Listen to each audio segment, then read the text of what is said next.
Good morning, modern steaders. We need to get the layout for our floor joists all out so we can get our floor joists in and then get the decking all done. And then we can start leveling off our platforms and start building the barns. Did you bring me a lounge chair? I didn't. Shoot. Why did I bring you a lounge chair? So sit on the deck. Oh.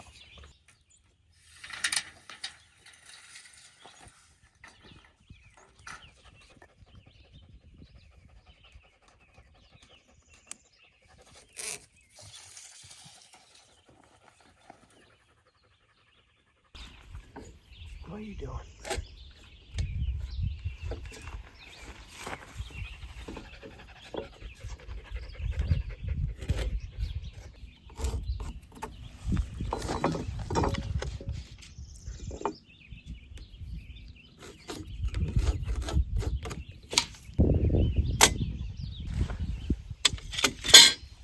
I'm going to pay really good attention when we're putting this decking on because maybe someday I'm going to build myself a deck.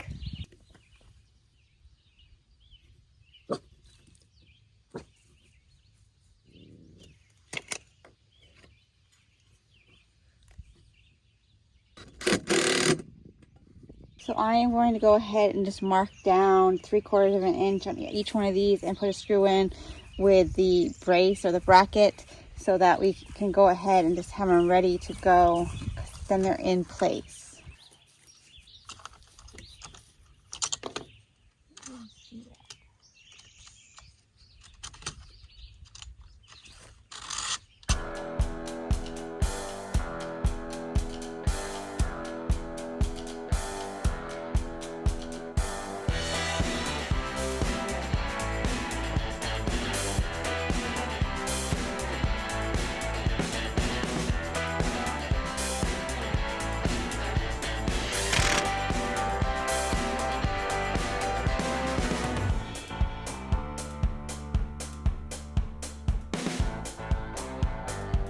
I think once we get all these floor joists and the decking on, the build's gonna go a lot quicker. This is kind of like the slow, kind of like a technical part. You want to make sure the foundation is nice and square and level. So once we get this all done, we should be a lot better. I gotta bring over the floor joists.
I just love seeing the progress on these builds, just each step, and then next thing you know, we're gonna start building up, and it's gonna be like, wow. And I just can't wait to drive up and see actual buildings here. It's gonna be very exciting. I'm excited just for the platform, so here we go.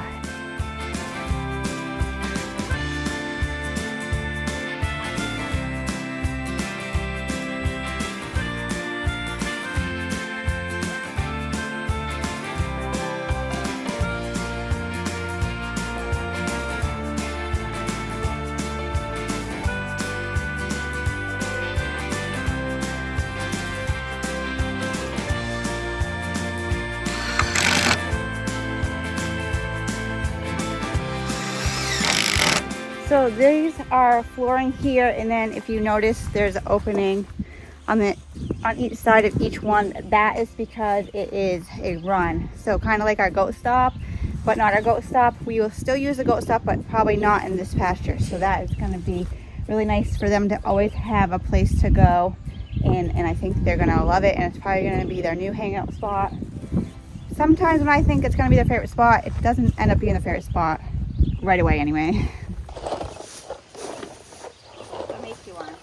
All right, now we have a whole bunch of long screwing we need to do. We did, what were they, 1.5 inch screws. Now we're going to do 2.5 inch screws holding the 2x6s to the 6x6s.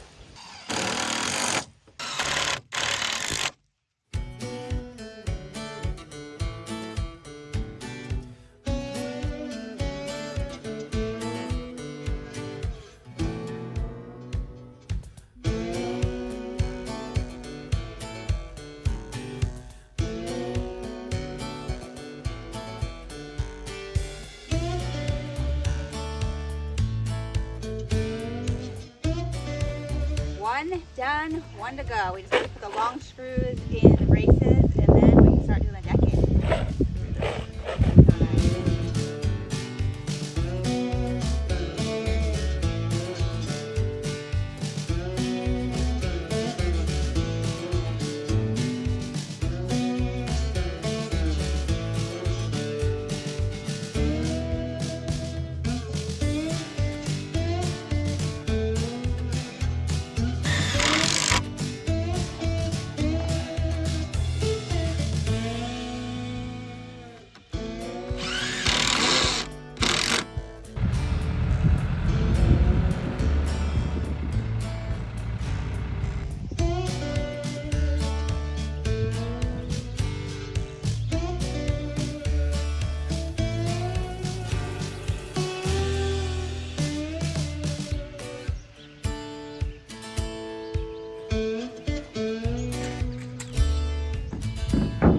We're going to be using rough sawn hemlock for our flooring in the barn.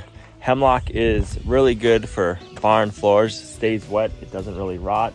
It's what a lot of the old timers used to use back in the day when they built barns. So that's what we're choosing to use, the hemlock versus pressure treated for the flooring.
We have the other one done, and I'd go lay out on it and let Al get this one done.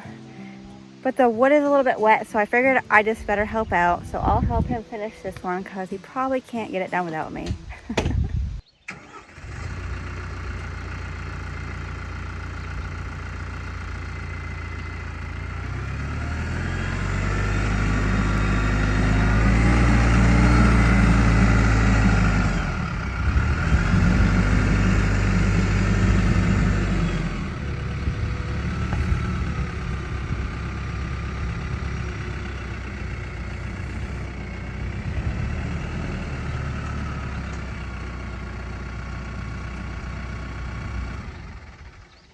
Having that big tractor certainly is very, very helpful.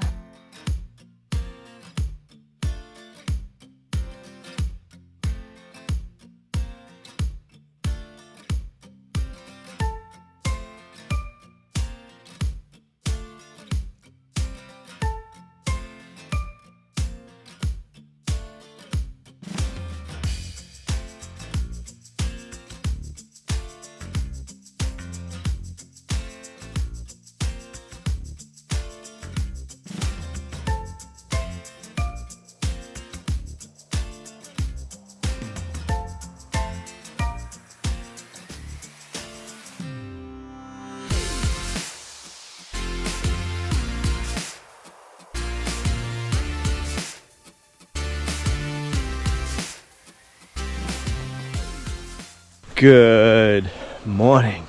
Today is chicken harvesting day. We need to get all of our little setup set up. We have our plucker over there. We have our scalder here.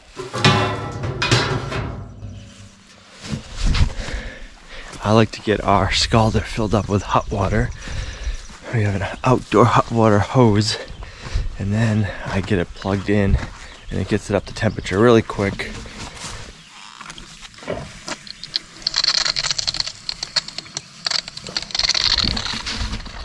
I guess when I say really quick, within like a half hour to an hour, I get this set up first, get it filling with water, then we'll get this area finished set up, and then we go and I get the meat birds into our chicken baskets.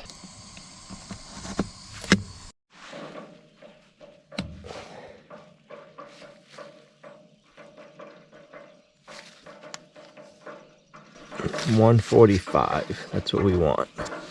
We set our scalder for 145 degrees, and that does a really good job of scalding the birds and making the feathers come off easy. Sorry, it's a little dark out still. It's about 5 a.m. right now, trying to get set up.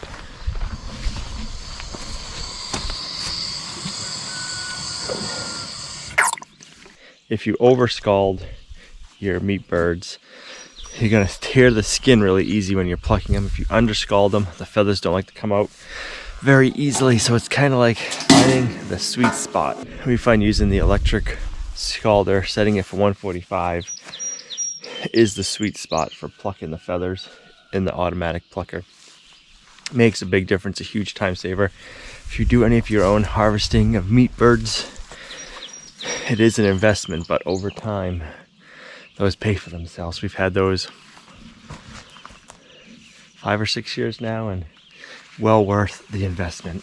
And then in here we have our outdoor kitchen. We have one stainless steel table, our stainless steel sink, and another stainless steel table. And we use this for eviscerating and washing the birds out. We have a couple of coolers. We'll fill them with ice cold water and ice after the chickens are all eviscerated and cleaned, ready to go. We leave them in the ice cold water for a few hours, let them cool off, start the rigor mortis process, then we bag them up. Yeah, it's a little bit of a process, but it is so worth it.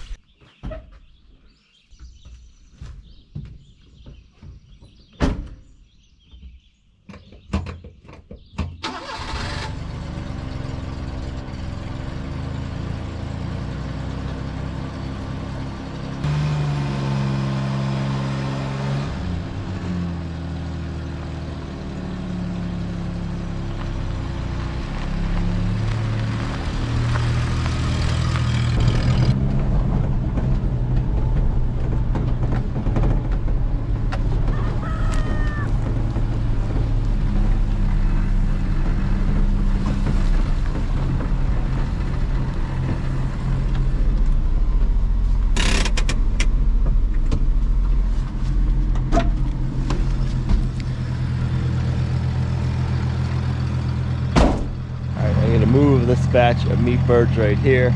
These will be getting harvested in about 3 weeks, 2 weeks, I believe. We'll have to see how big they are. And then we have 1, 2 chicken tractors that are going to be getting harvested today.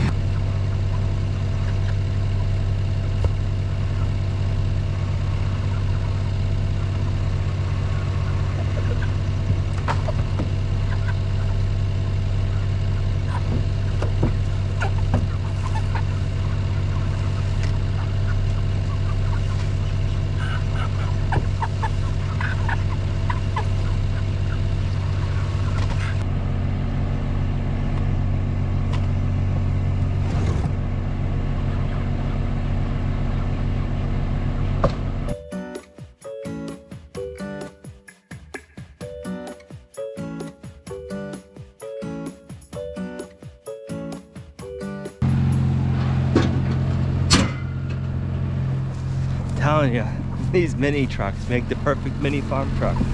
So many uses for them.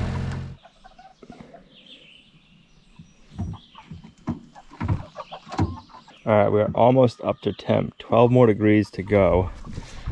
And then our scalder will be ready.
That went really well. We did 41 meat birds. The smallest one was 3.6 pounds, and that was the smallest by far. All of them were like mid 4s for lows, and then we had the highest I think we had was a 6.7. So I'm gonna say our average weight, we'll have to figure it out, but our average weight I'm gonna say is about 5 pounds. And the little one you said just wasn't growing. The little one wasn't growing, so I didn't keep him till next time because I don't know. He was small and he's been small the whole time. Yeah. So. That's the first batch of meat birds done. We have one more batch. We'll keep an eye on them. We like to kind of eyeball them. We don't just go like, oh, hey, so many weeks, and then we're going to harvest them. We go, hey, what's the average size look like? I think these ones were around 10 weeks old when we harvested them because we want them to get a little bit bigger. And I'm glad we made that decision because we like the bigger birds. We don't want the small ones. Right. We've learned that we like the bigger, the ones with the more meat on them, and we use them for multiple meals. And then I have some that I left out for piecing them out. So just a handful just to have that. So we like to have the breast and then, you know, the thigh meat, like have some pieced out, not just have to always do one whole bird. All right, so the other day we had to stop building the platform because we had to get home to get ready for chicken processing. Now that we have all of the chickens processed, we ended up processing 41 of them. I figured out all the weights. We got 208.5 pounds of chicken, which is just over 5 pounds. It was like 5.1 pounds was the average chicken. So I am happy with that. So that's pretty good. I was thinking that's right around how much meat you would get off of one pig if you harvested a pig. So we'll be eating good this winter. I want to get this deck finished up. That one's all done. We got a little trimming we got to do. And then, yeah, we can start building the frame system.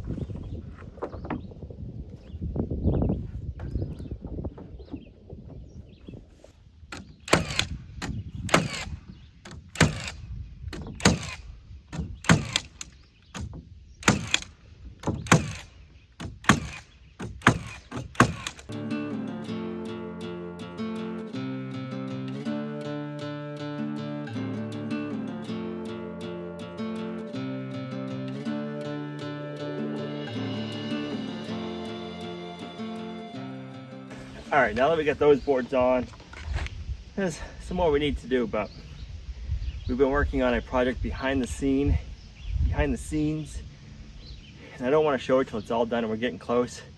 We need to go up, check on it, have some fun playing, and check on the project at the same time. And hopefully soon we can share that project with you guys. It's it's a big one and it's fun. Can't wait till it's all done. This will at least be the first phase of it. It's probably gonna take at least another year to completely finish it throughout the whole property, but this will be the phase 1 for the back part of the property. It's exciting. So we're gonna go play, have a little fun doing that. Gina and Olivia right now are getting their Vigo beds ready and installed, but I think they want to go have some fun too. So thanks for coming along on our homesteading journey. You guys are a huge blessing to us in our homestead. Can't wait till we can share this with you. It should be shortly. See you guys right back here in the next video. Bye.